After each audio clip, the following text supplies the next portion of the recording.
Salam. Bugünkü mövzumuz 8-ci sinif 1-ci hissədən qan dövranı sistemi haqqında olan xülasədir. Baxırıq. Qan dövranı sisteminə bildiyiniz kimi həm qapalı qan dövranı, həm də açıq qan dövranı aiddir. Bildiyiniz kimi açıq qan dövranı onurğasız heyvanlarda üstünlük təşkil edir. Belə ki, onurğasız heyvanlardan həlqəvi qurdlar istisnalıq təşkil edir ki, onlar qapalı qan dövranına malikdirlər. Baxırıq qapalı qan dövranı olanlara. Burada gördüyünüz kimi həm bir qan dövranı, həm də iki qan dövranı mövcuddur. Bir qan dövranı olan orqanizmlərdə ürək adətən iki kameralı olur, qulaqcıq və mədəcik. Balıqlarda, dəyirmançılarda olduğu kimi. Bax, bu oxun istiqaməti isə qanın axma istiqamətini göstərir və gördüyünüz kimi bir qan dövranı olan canlılarda, yəni balıqlarda, dəyirmançılarda ürək qulaqcıq və mədəcikdən ibarətdir və ürəklərində venoz qan olur. Və venoz qan qarın aortasına, oradan isə qəlsəmələrə daşınır. Qəlsəmələrin kaplyarlarına keçərək, qəlsəmə kaplyarlarında qazlar mübadiləsi həyata keçirilir. Qan oksigenlə zənginləşərək arterial qana çevrilir və beləliklə də bütün bədənə yenidən arterial qan dövr etmiş olur. Arterial qan öz növbəsində kaplyar sistemə keçərək yenə də burada oksigenin verilməsi təmin olunur, qida maddələrinin hüceyrələrə çatdırılması təmin olunur. Karbon qazı isə hüceyrənin həyat fəaliyyəti məhsulları, parçalanma məhsulları toplanaraq yenidən qapalı şəkildə qan dövr etmiş olur. İki qan dövranı olan orqanizmlərə gəlincə, bildiyiniz kimi ola bilər ki, iki qan dövranı olanlarda ürək 3 kameralı olsun və yaxud da ki, 4 kameralı olsun. Bildiyiniz kimi amfibilərdə 3 kameralı ürəkdir. Onlarda mədəciklərin arasında ara kəsmə yoxdur. Sürünənlərdə isə tam olmayan ara kəsmə var. Ona görə də onlarda arterialla venoz qan qarışır.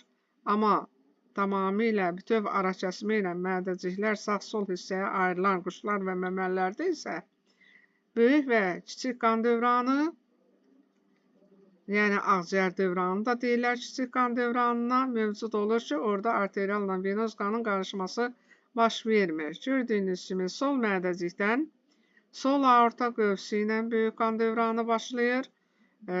Başa, qollara, həmçinin də bütün aşağı ətraflara və orqanlara arterial qan və qidalı maddələr daşınmış olur və arteriya damarları kaplyar sistemə keçərək orada maddələr mübadiləsinin, yəni maddələrin verilməsi, qidalı maddələrin verilməsi və mübadilə proseslərinin ümumiyyətlə oksigenin verilməsi, karbon qazının alınması və qidalı maddələrin hüceyrələrə verilməsi və son parçalanma, yəni hüceyrələrin həyat fəaliyyəti nəticəsində əmələ gələn parçalanma məhsullarının qana keçməsi baş verir və kaplyar sistem arteriya kaplyarları vena kaplyarlarına keçir. Vena damarlarında venoz qan hərəkət edərək bütün bədəndən toplanaraq ürəyin sağ qulaqcığına gəlmiş olur ki, bu böyük qan dövranı hesab olunur. Bax, böyük qan dövranı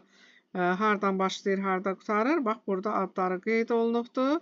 Yığcam şəkildə bunu hər bir şəxs bilməlidir. Baxırıq, ağciyər dövranı başlayır sağ mədəcikdən. Sağ mədəcikdən ağciyər arteriyaları, venoz qanı ağciyərlərə aparır. Orada kaplyar sistemə keçir. Alveolların divarında orada qazlar mübadiləsi həyata keçirilir. Karbon qazı verilir alveollara. Əvəzində isə oksigen qazı alınır və beləliklə də venoz qan arterial qana çevrilir. Arterial qan arteriya kaplyarlarından ağciyər venalarına keçərək arterial qan qeyd elədik ki, ürəyin sol qulaqcığına gətirilmiş olur ki, bu da ağciyər dövranı adlanır.